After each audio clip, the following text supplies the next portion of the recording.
Peristiwa ini terjadi saat kekuatan militer Indonesia sangat lemah akibat embargo militer yang diberlakukan Amerika sejak beberapa tahun sebelumnya. Pada tanggal tersebut, untuk pertama kalinya pesawat tempur F-16 Indonesia nyaris terlibat bentrok dengan pesawat tempur FA-18 Hornet milik Angkatan Laut Amerika.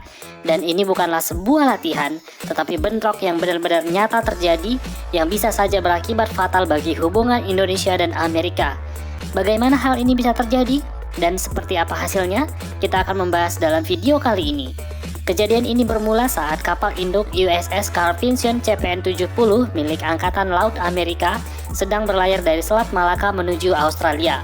Kapal induk ini berlayar bersama dengan kapal-kapal perang pengiringnya.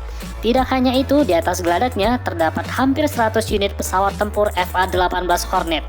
Jumlah pesawat tempur ini tentunya jauh lebih banyak daripada jumlah pesawat tempur Indonesia saat itu. Ketika sampai di sekitar Laut Jawa, tepatnya di dekat Pulau Bawean, beberapa unit pesawat tempur FA-18 Hornet terbang dari atas kapal induk USS Carl Vinson dan melakukan manuver latihan. Manuver latihan pesawat tempur Amerika ini dilakukan tanpa meminta izin kepada Indonesia sama sekali. Padahal lokasi mereka jelas-jelas berada di atas Laut Jawa yang merupakan wilayah kedaulatan Indonesia.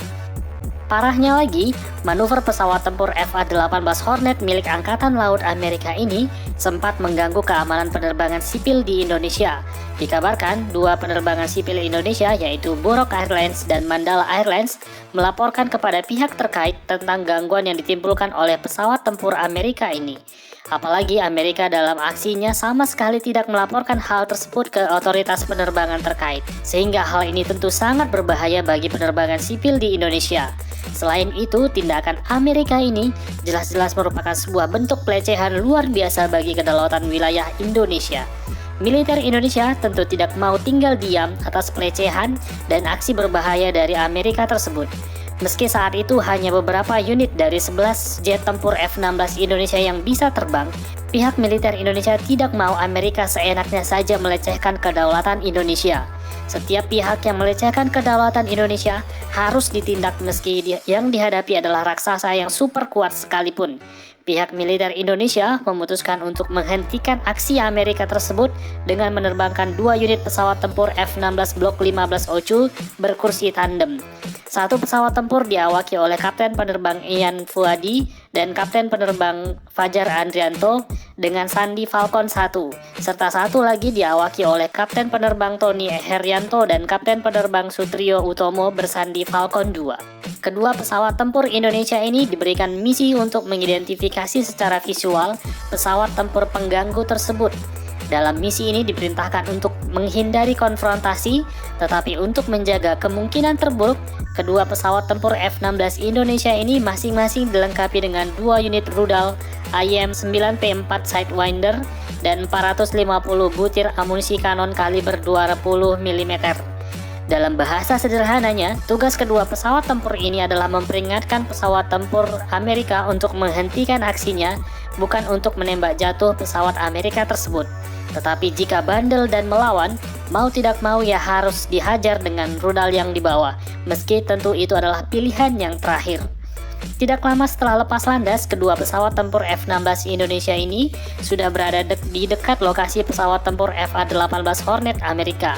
Namun kehadiran jet tempur Indonesia ini disambut dengan sikap permusuhan oleh kru jet tempur Amerika. Pesawat tempur Amerika melancarkan serangan jamming sehingga mengacaukan radar pesawat tempur F-16 Indonesia. Tidak hanya itu, jet tempur Amerika tersebut juga sudah membidik salah satu pesawat tempur F-16 Indonesia.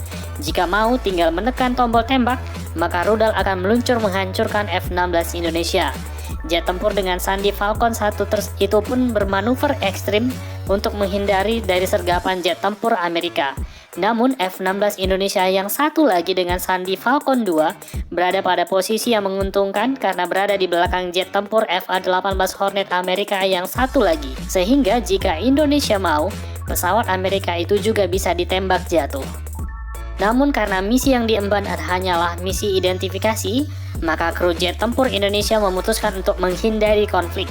Jet tempur F-16 Indonesia memberi isyarat berupa rocking the wing, menggerak-gerakkan sayap sebagai tanda kehadiran F-16 Indonesia, bukan untuk mengancam jet tempur Amerika tersebut. Dan akhirnya kedua belah pihak pun berhasil membuka komunikasi radio untuk memperjelas maksud dan tujuan masing-masing. Kru jet tempur Indonesia mempertanyakan kenapa jet tempur Amerika bermanuver di wilayah udara Indonesia tanpa izin. Namun pihak Amerika bersikeras mereka berada di wilayah udara internasional sehingga mereka tidak memerlukan izin dari Indonesia. Padahal mereka terbang di atas Laut Jawa di dekat Pulau Bawean yang jelas-jelas adalah wilayah Indonesia. Usut punya usut, Amerika ternyata tidak meratifikasi hukum laut internasional bernama UNCLOS 1982. Sehingga Amerika hanya mengakui wilayah 12 mil dari pantai sebagai wilayah Indonesia. Padahal Indonesia sebagai negara kepulauan mempunyai hak mutlak atas semua wilayah di antara kepulauan Indonesia sesuai hukum internasional UNCLOS 1982. Meski sama-sama merasa benar, konflik yang lebih parah tidak terjadi. Kedua pesawat tempur FA-18 Hornet Amerika itu pulang dan mendarat di kapal induk USS Carl Vinson CPN-70. Dan kedua jet tempur F-16 Indonesia juga memutuskan pulang ke pangkalan dan misi dinyatakan sukses. Indonesia pun melayangkan surat protes resmi kepada Amerika terkait pelanggaran tersebut.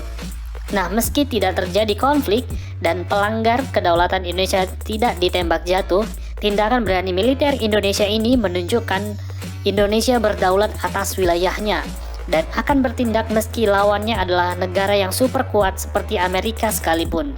Padahal pada saat itu kondisi militer Indonesia sangat memprihatinkan akibat embargo militer sejak tahun 1999. Bahkan dari 10 unit jet tempur F-16 Indonesia, hanya beberapa unit yang bisa terbang. Di sisi lain, pihak yang dilawan adalah iringan kapal induk Amerika yang membawa hingga 100 unit pesawat tempur FA-18 Hornet yang jauh lebih canggih. Ibarat kata pertarungan Indonesia melawan Amerika kala itu seperti pertandingan David melawan Goliat. Meski demikian, nyali personil militer Indonesia sama sekali tidak gentar demi kedaulatan Indonesia. Peristiwa menegangkan di Bawean tahun 2003 itu sekarang dikenal dengan nama peristiwa Bawean. Peristiwa ini juga menjadi pemicu Indonesia kembali mulai beralih membeli pesawat tempur buatan Rusia. Salah satunya adalah pembelian 4 unit pesawat tempur Sukhoi Su-27 30 pada tahun 2004 yang lalu. Pembelian ini adalah reaksi Indonesia atas aksi Amerika yang mengembargo militer Indonesia dan aksinya di peristiwa Bawean 2003. Dan selanjutnya, seperti kita ketahui, Indonesia terus menambah jumlah pesawat tempur Sukhoi-nya hingga berjumlah 16 unit Sukhoi Su-27 30 hingga saat ini. Bahkan, kabarnya Indonesia juga akan membeli 11 unit pesawat tempur Su-35S yang disebut-sebut sebagai salah satu pesawat tempur buatan Rusia yang sangat ditakutin oleh Amerika.